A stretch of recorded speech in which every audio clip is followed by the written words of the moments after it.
Doctor Moyán, gracias por estar aquí esta mañana. Luis, bienvenido y buenos días. Muchas gracias, Carmen, buenos días. Bueno, vaya historia, ahora resulta ya que sabemos que ha sido sentenciado el señor Bolton.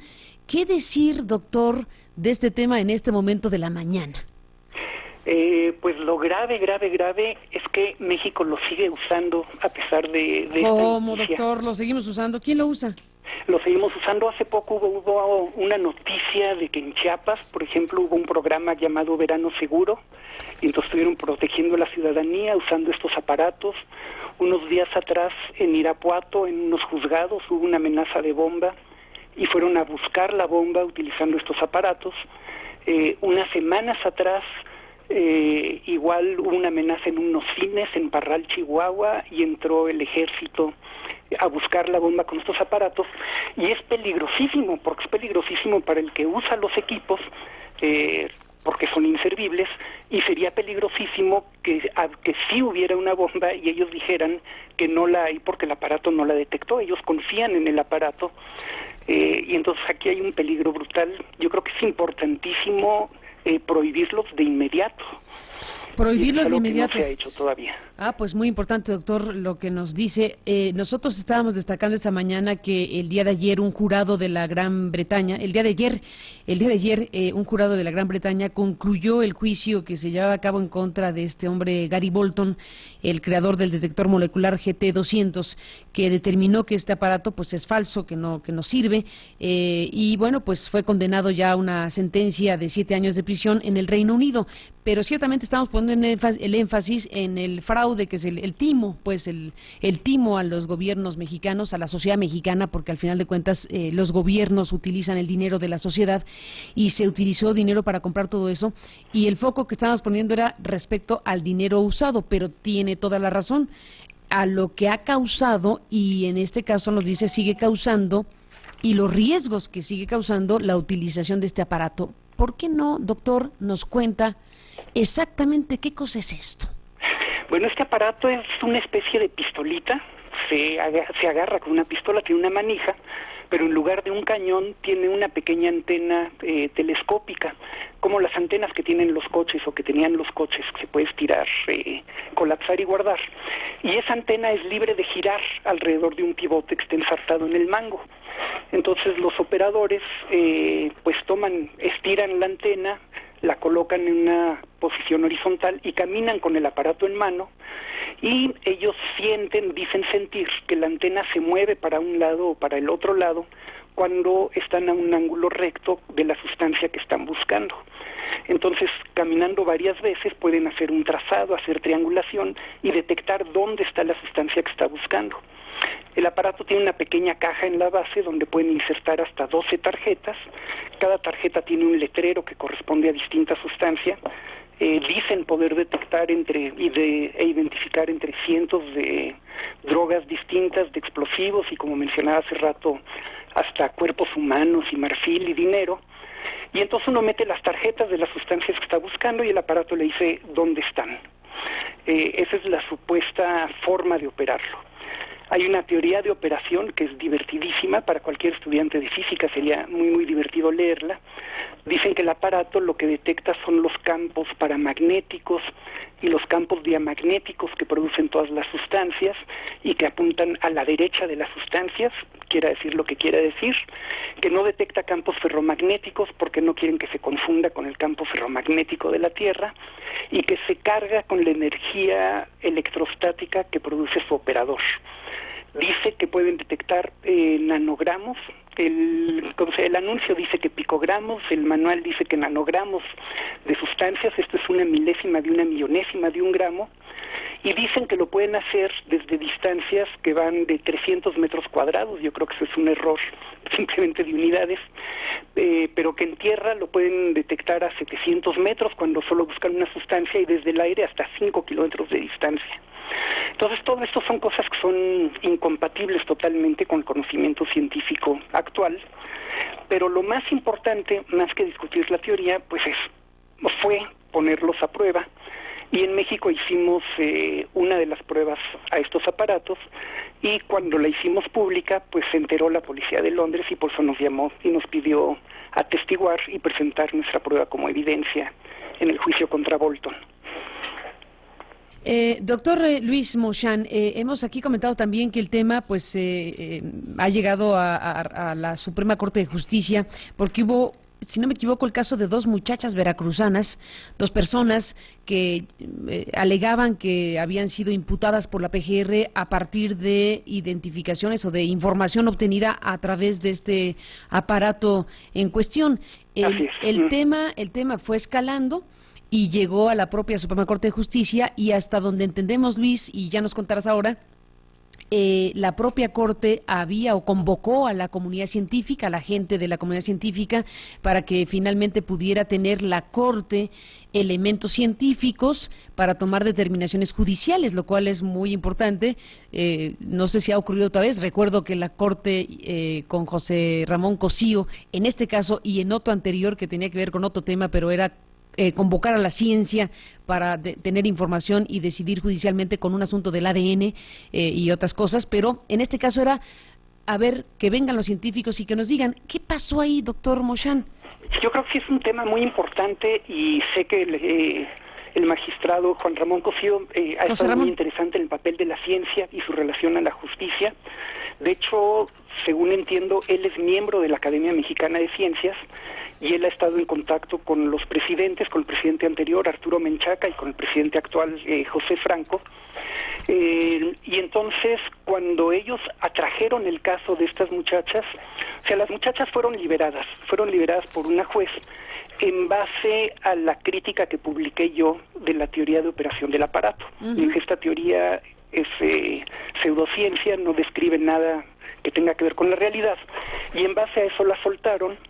La Procuraduría General de la República apeló esa decisión y eso fue la oportunidad, presentó la oportunidad para que la Corte atrajera el caso. Entonces la Corte pidió el apoyo de la Academia Mexicana de Ciencias, la Academia nombró a dos expertos, a dos de sus investigadores más destacados que tienen el Premio Nacional de Ciencias, para que ellos apoyaran a la Corte con su conocimiento y se hiciera una investigación de este aparato.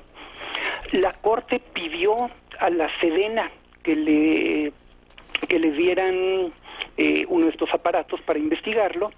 Sé, porque son documentos públicos que me encontré husmeando entre los documentos de la Corte, que la Sedena pidió una prórroga y la Corte le otorgó la prórroga para entregar el aparato, pero finalmente nunca le entregaron el aparato, y en mayo tengo aquí la fecha mal.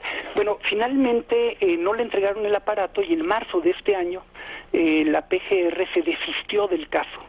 Y entonces la Corte se quedó sin caso y no pudo investigar el equipo y no pudo sentar un precedente que hubiera sido muy, muy importante. Hubiera sido buenísimo. Por toda esta gente que la verdad es que no sé cuántos sean los que han sido incriminados con este equipo. Doctor Moshán, qué lástima que la PGR desistió, porque efectivamente hubiera continuado el proceso que ya había echado a andar la propia Suprema Corte de Justicia para que la opinión científica, para que la información, mejor dicho, más que opinión, que la información científica fuera un ingrediente para una resolución de carácter judicial. Hasta donde entiendo, y si no me corrige, doctor, el propio ejército planteaba o llegó a plantear, no sé si en este caso o en otro momento, pero llegó a plantearse el tema de que había un contrato con el vendedor de estos aparatejos en donde no se podía revelar el contenido del propio aparato, en donde a pesar de que pudiera haber una solicitud de este tipo de información, se alegaba que el contrato que se suscribió para la compra y venta de estos aparatos impedía a la autoridad que los adquiría a revelar información, en una cosa inaudita, ¿no? Sí, efectivamente, esto fue en abril del 2011, el doctor Menchaca, como presidente de la Academia Mexicana de Ciencias, envió una carta ofreciendo el apoyo de la comunidad científica para diseñar un protocolo para que junto con la Sedena se probaran los equipos. A fin de cuentas, la forma más objetiva de saber si sirven o no sirven pues es hacer una prueba, pero una prueba controlada. Había por un lado en la prensa cientos de testimonios donde los operadores, los usuarios decían que funcionaba a la perfección, y había toda una serie de objeciones de parte de miembros de la comunidad científica y de escépticos, escritores y demás personas. Y entonces, para resolver el problema de tajo de una manera objetiva, pues ofreció la academia colaborar para hacer una prueba. Esto fue en marzo del 2011, y a finales de junio del 2011 se recibió una carta proveniente del Estado Mayor diciendo que desgraciadamente no podían acceder a la petición del doctor Menchaca por los términos legales, las obligaciones contraídas en el contrato de compraventa de los equipos. Nunca vimos el contrato, pero no sé cómo pueden estar redactados esos términos, pero a mí me parece algo insólito que alguien pueda firmar un contrato que le impida poner a prueba sus propios equipos. No, bueno, qué cosa, impresionante. Pues parte de lo que ha ocurrido. Y Luis Mochán, doctor, hay que subrayar lo que decía al principio usted, que es no solo hay que ver lo que ya se hizo, las consecuencias en casos específicos de personas imputadas o de situaciones que hayan podido desarrollarse en el Ministerio Público, tanto federal como local, con la utilización de estos aparatos, sino, como usted dice, se siguen usando.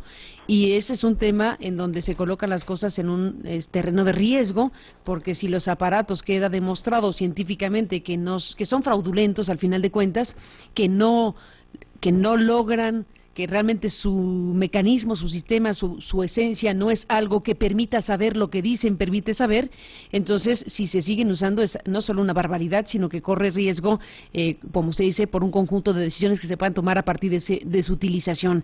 Así que vamos a ver qué pasa, doctor. Por un lado está su llamado como científico, primero de que la autoridad sería muy bueno que le haga caso a los científicos más temprano, ¿no? Es decir, ustedes desde hace mucho tiempo como científicos, y aquí nos contó el caso específico de la solicitud al ejército mexicano por parte de la academia, bueno, como científicos querían contribuir a que se evaluara ese asunto que le estaba costando dinero al erario y que además estaba siendo usado de esta manera. Entonces, el llamado principal es que la autoridad o las autoridades consideren a la comunidad científica, a la información científica como un elemento de decisiones, ¿no? Sí, bueno, lo que siempre hemos bromeado es que cuando tenemos oportunidad de hablar en público, siempre decimos apoyen a la ciencia, y este es un caso muy, muy distinto. Lo más importante en este caso, lo que tenemos que aprender como sociedad, es a apoyarnos en la ciencia. En la ciencia. O sea, tenemos una comunidad científica, tenemos ciencia, pues usémosla. Tan fácil que es. La prueba que hicimos es una trivialidad, no costó más que comprar unas cajas de cartón y el apoyo logístico, refresquitos y tener un local. La prueba es fue muy sencilla de hacer. Teníamos la capacidad de hacerla, cualquiera la podía haber hecho, nada más tiene que ser controlada, tienen que usarse criterios científicos, y México no recurrió a la ciencia, recurrió a demostraciones y se dejó engolosinar con las supuestas virtudes que tendría este equipo, y se dejó llevar por los testimonios, pero los testimonios, aunque sean cientos, aunque sean miles, no sustituyen una demostración científica. Eso forma parte de la cultura científica que tenemos que transmitirle a nuestra sociedad, y en lo que hemos fracasado como comunidad científica.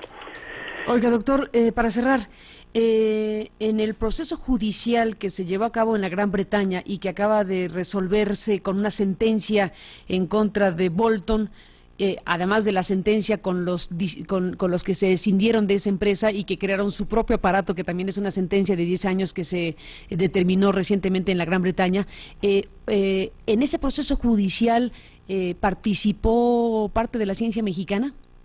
Sí, lo que sucedió es que en enero de este año hicimos pública, escribimos en inglés el resultado de nuestra prueba y lo pusimos en un lugar que tenía mucha visibilidad, que es el servidor de pretiros que mantiene ahora la Universidad de Cornell, que antes mantenía el Laboratorio de Los Álamos en Estados Unidos.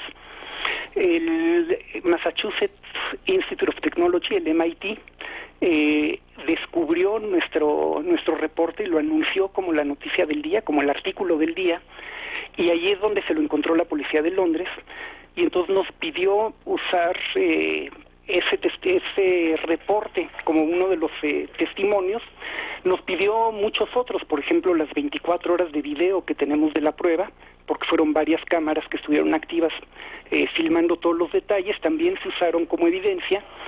Y finalmente yo estuve en Inglaterra por coincidencias, por el azar, trabajando con una revista de física, una reunión de un comité editorial de una revista de física, el mismo día, esa reunión, que empezó el juicio contra Bolton.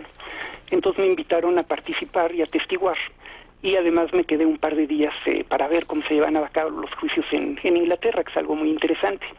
Entonces yo atestigué en el juicio contra Bolton, y nuestra evidencia se usó en ese juicio y probablemente en los otros también, según me explicaron. Pues interesante, doctor Luis Moshán, lo que nos cuenta esta mañana de esta participación, de esta manera, digamos, en un proceso judicial en Gran Bretaña que ha resultado en lo que aquí hemos informado esta mañana. Gracias por tomarme la llamada telefónica.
Vamos a hablar, le adelanto, doctor, vamos a hablar con el vocero en materia de seguridad del gobierno federal en este momento de la mañana. Una vez que hemos visto todo esto, una vez que hablamos con ustedes hace varias semanas, una vez que hemos seguido el tema, bueno, la pregunta es, ¿y qué va a hacer México? En cuanto a asuntos de seguridad, él hizo un anuncio al día siguiente desde que el Universal publicó nuestro video. Sí. Y entonces él dijo que los detectores no eran certeros, que los estaban tratando de sustituir por sistemas más certeros como el uso de perros, por ejemplo, para buscar sustancias, y que ya no los usaban como evidencia incriminatoria. Mi punto de vista, y eso se lo hice saber desde meses atrás al licenciado Eduardo Sánchez, que lo he tratado de mantener al tanto de todos estos acontecimientos, es que se debe prohibir absolutamente todo uso de este equipo. Me interesaría mucho saber qué dice al respecto. Pues, ¿qué le parece, doctor? Si esa primera pregunta es la que le formulamos a Eduardo Sánchez, que se encuentra en la línea telefónica como vocero en materia de seguridad del gobierno federal. Le agradezco al doctor Moshán que esté aquí, que nos deje en prenda esta pregunta y empezamos esta conversación con el gobierno de la República sobre este tema. ¿Y qué va a hacer el gobierno mexicano sobre el asunto de los detectores moleculares llamados la Ouija del diablo, ya en términos coloquiales? Gracias, doctor, y buenos días. Buenos días, gracias. Gracias, Eduardo Sánchez, por estar en la línea telefónica y poder responder a estas preguntas a raíz de esto que desde luego pues nos llama muchísimo la atención, que ya haya una sentencia como la que hay en Gran Bretaña y que nos lleva al tema y que nos deja la pregunta el doctor Moshán para ti y para iniciar esta conversación. Eduardo, buenos días y bienvenido.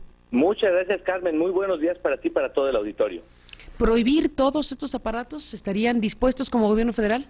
Fíjate, Carmen, que ya no se están utilizando con ese propósito, es decir, yo desde que tuve conocimiento de que había este juicio en Inglaterra, estuve en contacto con el doctor Moshán y con el doctor Alejandro Ramírez, y que vimos que había información que permitiría suponer que llegaría a esta resolución el tribunal en Inglaterra, entonces el gobierno mexicano dejó de utilizar estos aparatos con propósitos incriminatorios, tal cual lo reseñaba hace un momento el doctor.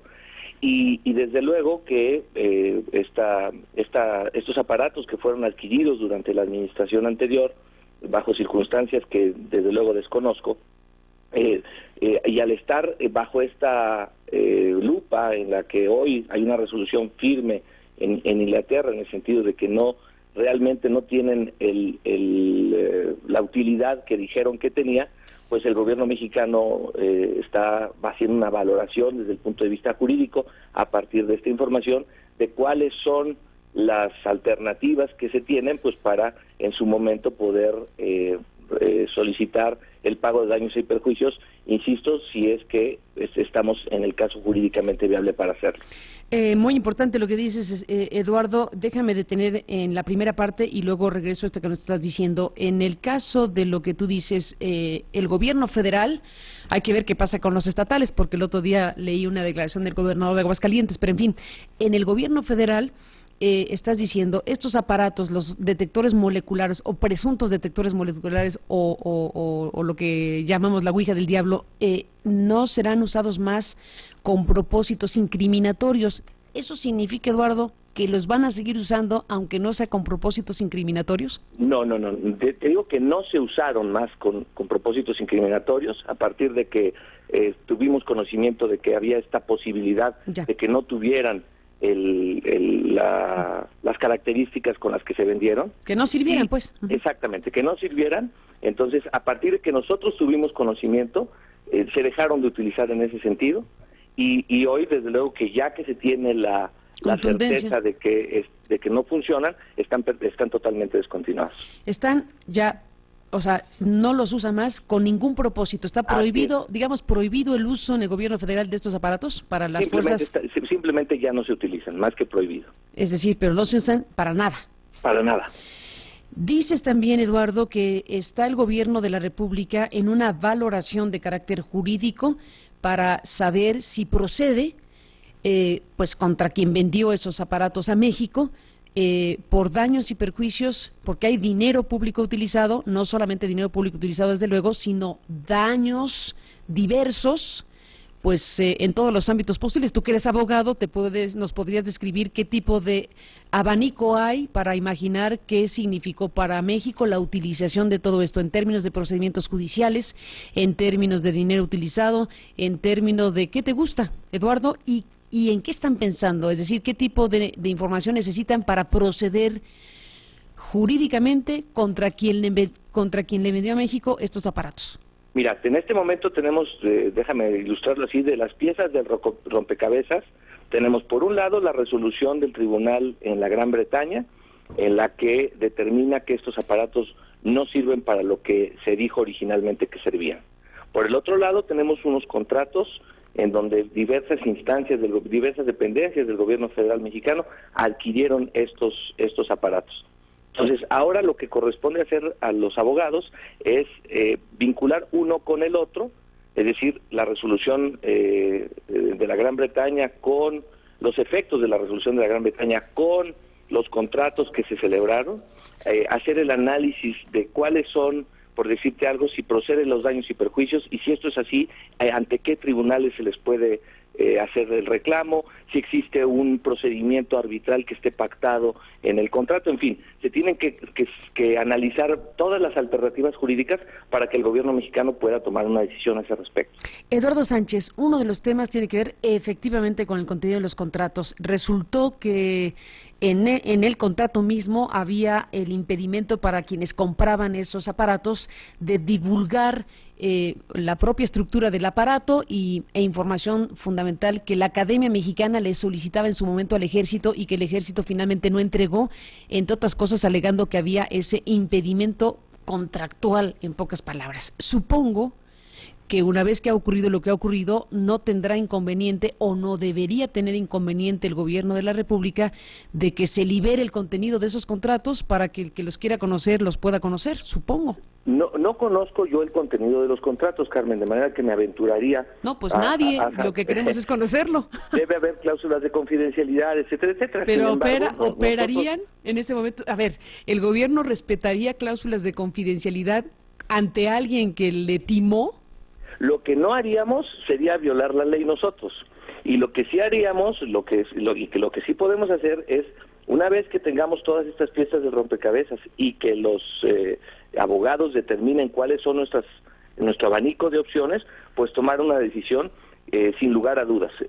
Lo que sí tenemos muy claro es que estos aparatos no, de acuerdo con esta resolución del Tribunal de la Gran Bretaña, no sirven para lo que originalmente fueron vendidos, y eso nos hace suponer, jurídicamente hablando, de que habría una posible acción de daños y perjuicios que el gobierno mexicano podría emprender, pero insisto, en este momento no te lo puedo confirmar así, porque ese estudio lo están realizando los abogados, y yo, aunque soy abogado, pues no he tenido acceso a esta documentación. Permíteme, Eduardo Sánchez, que te pida que cuando tengan eso resuelto, pudieras en este espacio contarnos precisamente cuál es la determinación del gobierno mexicano.